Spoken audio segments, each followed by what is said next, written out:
Épître aux Hébreux, chapitre 5. En effet, tout souverain sacrificateur, pris du milieu des hommes, est établi pour les hommes, dans le service de Dieu, afin de présenter des offrandes et des sacrifices pour les péchés. Il peut être indulgent pour les ignorants et les égarés, puisque la faiblesse est aussi son partage. Et c'est à cause de cette faiblesse qu'il doit offrir des sacrifices pour ses propres péchés, comme pour ceux du peuple.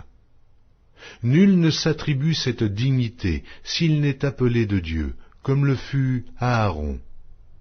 Et Christ ne s'est pas non plus attribué la gloire de devenir souverain sacrificateur, mais il la tient de celui qui lui a dit « Tu es mon fils, je t'ai engendré aujourd'hui ». Comme il dit encore ailleurs, « Tu es sacrificateur pour toujours, selon l'ordre de Melchisédek ».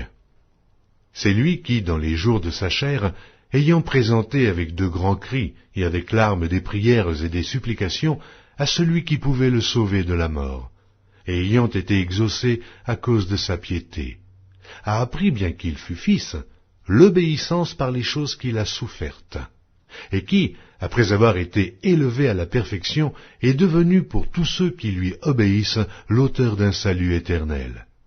Dieu l'ayant déclaré souverain sacrificateur selon l'ordre de Melchisédek. Nous avons beaucoup à dire là-dessus, et des choses difficiles à expliquer, parce que vous êtes devenus lents à comprendre. Vous, en effet, qui depuis longtemps devriez être des maîtres, vous avez encore besoin qu'on vous enseigne les premiers rudiments des oracles de Dieu. Vous en êtes venus à avoir besoin de lait, et non d'une nourriture solide. Or quiconque en est au lait n'a pas l'expérience de la parole de justice, car il est un enfant.